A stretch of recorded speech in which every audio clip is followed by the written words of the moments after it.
All right, let's begin. What if I told you men have been lying to you about wanting peace? What if I also told you that the more you stress him out, the more desirable you'll be to him? If this sounds really strange to you, don't worry. On today's live show, we're going to be discussing... Okay, that's the last time.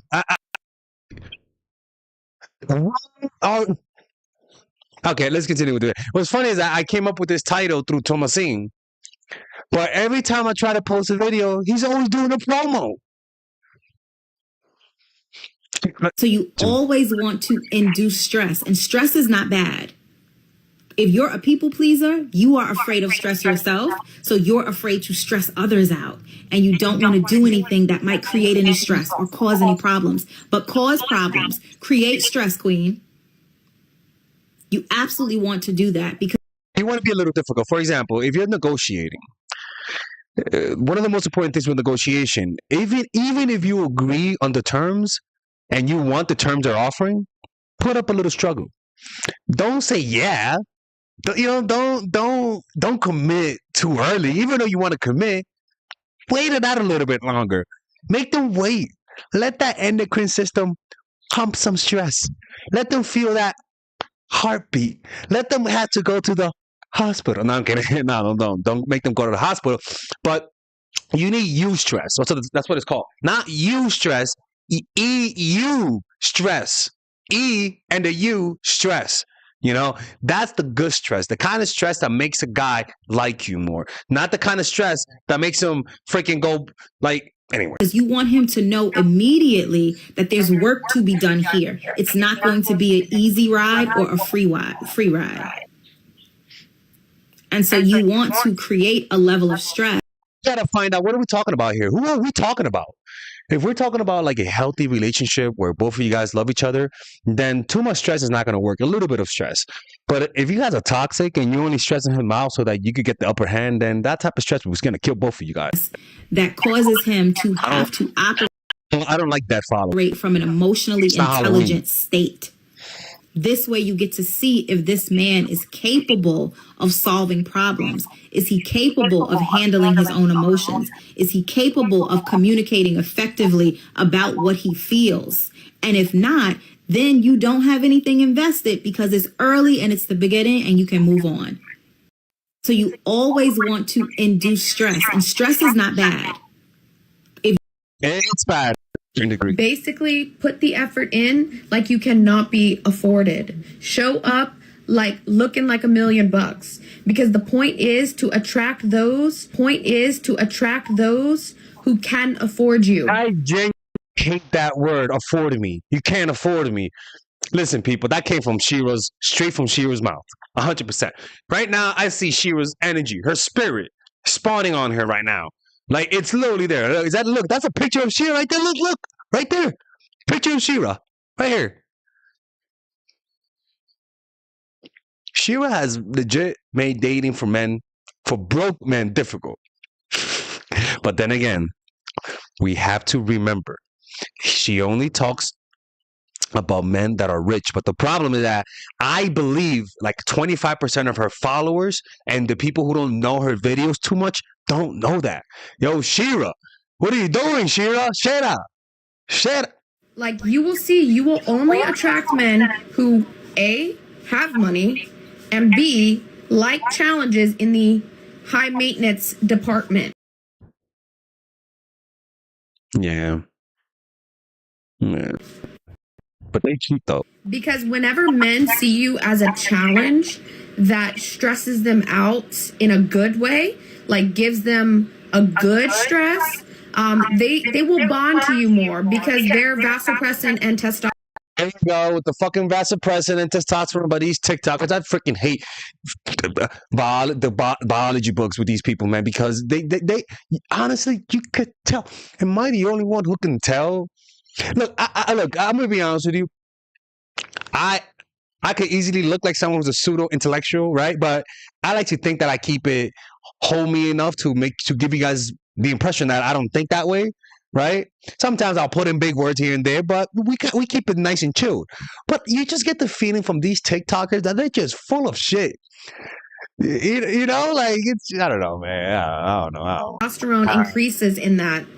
So basically what I'm saying is stress him out by being high maintenance. Stress him out by Yo, man, these white girls are wild nowadays, man. They weren't like this before. They weren't like that before, man. The coolest thing they would do back then was like fucking, I don't know, because I wasn't around. having a shopping problem. Like, pay attention to a guy. This girl. Like, honestly, is it? I wouldn't be surprised. He's like Puerto Rican from the Bronx, but just found a rich guy. Now she lives there. Whenever he says, "Oh, I just can't afford those women in my life," when he's talking about his wife or his daughter. Wait, what are we talking about? So is she talking about married? I'm not the demographic. Even normally they will say it with like a little laugh and like a bit of playfulness. Like, I swear my father. You gotta be careful with this girl. I used to train her, and she is full of crap. She's trying to get a bunch of discounts from me. She is not the person that she talks about. A lot of these girls don't know what the hell they're talking about. Anyways, I gotta go. Okay, all right. I guess she was a past train. Still says this Past student of Tyrone, the personal trainer. You know, all the time to like his other male friends. But it's like they do this to boost up their own confidence and their skills in being able to provide that. He's like, oh my God, these women in my life are expensive, but somehow I'm affording them. And he doesn't say that, but that's the energy that he's carrying with it. Like, when I was younger, it actually used to really negatively affect me because I didn't really understand it. But now that I'm older and understand a lot more about how men think and how they like show off their skills in being able to afford and like provide, I think it's so cute. And it's so like, it just makes me giggle because it's like, oh yeah, like stress him out in a good way. Like, they love that. Like, one time I was eating in a restaurant with a guy. I was gonna say, one time I was stressing a guy out, And they had two women, one on the left of me and one on the right of me. And they were both like complimenting me. They were like, oh my God, you look so amazing right now. I love your outfit, love your shoes. And I kept pointing to him like, oh my God, look at the shoe. Like, isn't it so fabulous? Because I was loving my choice of shoe that day. And he was like, he interjected and he was like, oh, she'll just be asking me to buy her another pair. And he was like pretending to roll his eyes at it. But it was cute because I've never asked him for anything, but he was playing it up because I was a reflection of him and his status because I was with him. I mean, look, it's an objectification. We don't mind being objectified as long as we gain something from it, right? I mean, whatever, you know. I just think that even as a guy preaching guys to get poom poom, I think it's not a good. I think it's existence. If you ask me, to be honest with you, it's just not a good existence. It doesn't feel good to be objectified like that, you know. What the fuck? She's a pimp, legit. She even got the pimp laugh. Basically, oh man, get out of here. If you stress a man out, will he fall in love? Well, here's the answer. This is a little bit of an art form, and so many of you I can tell are about to mess this up. Because overall, no, you do not want a man who is chronically stressed out, because men who experience stress that they cannot solve will then start to release estrogen. What's the issue? Cool, then they're more like us. No, bad news for men. You won't experience the good emotions with them. Estrogen peaking in men, you will see depression, irritability, anger, strive, erectile dysfunction. I know what you guys are thinking, because you're imagining that woman who can kind of have her way with guys. As you picture her as strong, she's not giving in. What she's doing is holding her boundaries. And like I said before, loving herself more than she loves him. That dominant masculine man, yes, seeks a challenge, but one that he can solve. There's a big difference between the woman that is complaining and nagging, I want all these things, and putting him down and shaming, versus the woman who has her own life going on, who keeps herself busy, who isn't plain hard to get, who just is hard to get because of who she is. Because on that reverse of the difficult woman, you also don't want to be the woman who is, you can do whatever you want, I don't care, I'm easy, I'm gonna roll over, oh, can I take care of you, can I mother you? it's almost like the difficult curve, right? You want something to be difficult enough to be difficult, but not too difficult to the point where it's disencouraging, right? You need that delicate balance.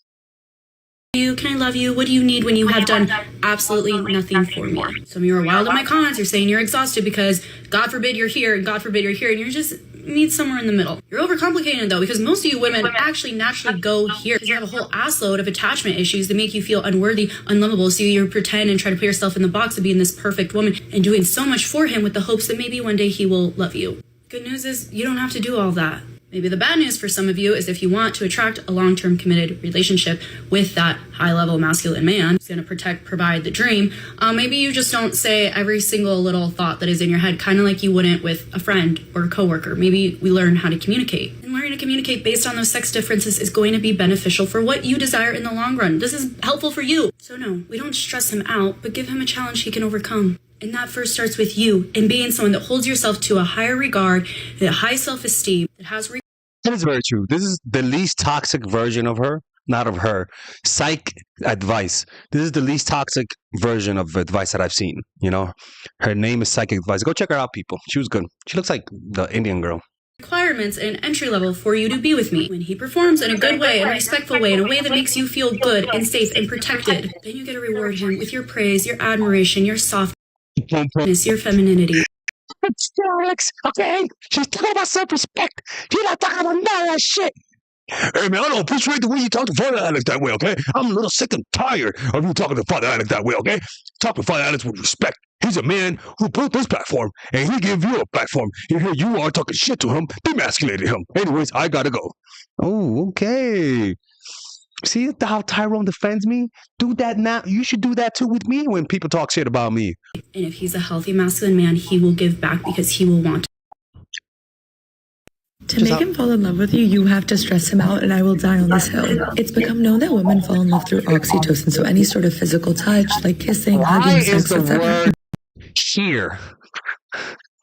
Why are the words here? Yo, these girls are sneaky as fuck, man. I'm sort of God. Like, honestly, I can see how women hate women because women, look, man, first of all, a guy is as faithful as his option. A guy is as faithful as his ability to control his compulsions. But if a guy's going to be faithful, you have to get off of social media because then you be seeing fucking like things just like jiggling on screen when you just want to chill out. You know how many times I've been trying to meditate and then before I go to meditate, I see a woman walk by with tickle bitties on Instagram and you're forced to look. You know, so it's kind of like this world is just so difficult for nowadays, especially for guys. It's just so hard to stay faithful nowadays. And it's not our fault. It's the women's fault. You know? I totally agree with you, Father Alex. It's a difficult day for today for men. We struggle to be faithful because the women are the ones that are causing us to be unfaithful. Well, not us, but my clients that tell me because I'm a faithful man. I got 2 kids and a wife. Anyways, I gotta go. Okay, Tyrone, you almost gave yourself up there, buddy. Men, on the other hand, fall in love through vasopressin, which is a hormone that is released. Here we go. With the fucking neurology with these people, man. They don't even know what the hell they're talking about. She's psychology? Oh no, I thought she was the other. When you are stressed out. So girl, you gotta stress him out for him to love you. Make him do tasks that take a little bit of extra time and inconvenience. Make him make the reservation for the date. Even turtleneck with the tickle bitties, man. That's some wild shit. A small, minutely stressful thing that's performed within a small task will release this hormone, and they'll learn to associate it with you. Now, obviously, there has to be a baseline of attraction and interest in the first place for this to even work, but men are just different. They fall in love through challenges and tasks. In this sense, women are a lot more simple, which is why hookup culture is so counterintuitive to our biology and the way that we fall in love. We might not actually like the person, but because we sleep with them, we start to associate it with like feelings of love. So men and women are not the same in this sense. Stress him out and reap the benefits. To make him fall in love with you, you have to stress him out, and I will die on this hill. It's become known. So, if you see videos of me saying stress that mofo out, you better believe that I mean it. And the way that I think about stressing men out, it's not about being a bitch, girl. Anybody can do that. That's easy. Don't be a bitch. Just like you don't like assholes, men don't like bitches. When I No, they do like a little bit bitchiness. Come on, Cole. say stress men out, I'm talking about be vulnerable with them. Honestly, ladies, let me ask you something. Would you guys find me more credible if I was gay? You know, if I was like, girl, dump him. Girl, you much better than him. Girl, you deserve better. Like, what do you think my dating advice would be a little bit more penetrating? Like, would it? You know what I mean? Girl, don't let him play you like that. You're strong. You're a strong bitch. You are a bad bitch. Shut up on this, okay? They're not used to holding space and exchanging emotions. That's stressful for them. Why? So that you can evaluate whether he's emotionally available or not. When I say stress him out, I mean set boundaries with him. It is stressful to understand where the line is and where the line is not. So when you continue to set boundaries with him, that will create stress. And the stressful part is making sure that he stays within your boundaries. Yeah. Oh, bro, what the fuck? Don't do that shit, bro. That's a creepy smile, bro. Don't do that smile. I say stress him out, I mean give him problems to solve. There you Providers provide solutions and solve problems, and you want to see if he's a provider. May make a video about this in my main channel because this is actually a very good video. And obviously, I've seen Thomasin make a video about it too. So I'm going to copy that shit because he copies my title too. So we're going to learn from each other, Thomasin. We're going to make our videos. You make my videos, I'm going to make your videos too. I think I made a video. He made a video about forcing a man to fall in love with you, and I was like, why don't I put that with other titles? How to force a man to respect you. So I copy that too. So you want to, when he says he wants to do something for you, you let him do it. Don't be boss bitching and let him do it, and then you doing it yourself. Give him the illusion of control, so that he can solve that problem for you. That will actually help to increase his testosterone, and also will, with that increased testosterone. If I hear this vasopressor neurology TikTok bullshit one more time, man, I'm gonna go wild with these. And again, I could be projecting, right? Because I could be a pseudo intellectual too, right? It's okay, but I don't know, man. I don't know. That will actually help to increase his testosterone, and also will, with that increased testosterone, he'll more likely fall in love with you. And I don't mean that in a manipulative way. I just mean that, like, so many ladies out there are like the, I got it, girls. Girl, you're doing yourself a disservice. Let all these men have it, girl. Oh, you have no arms, you have no legs, girl. You're just a stump, no shade. Let him take your groceries in. Let him change that light bulb. Let him take a look at under that what did I call it, girl? That hood of the car. As you can tell, girl, I haven't worked on a car a day of my life, girl. Couldn't even say the hood. Let somebody else do it. You hear me? He's kind of talking like a little bit like... That's good stress. Crack, crack, sprinkle, sprinkle. Because he wants... You gotta let the guy go. If you're dating a guy and he's broke and you're broke and you don't have nowhere to go, girl, you're a hostage. Yep. You're a hostage to a broke man. Believe that? Sprinkle, sprinkle. Yep. You gotta get out of that. Because you're a hostage. How you let yourself that happen? I don't know. But you gotta get out of that. Sprinkle, sprinkle. Crack, crack.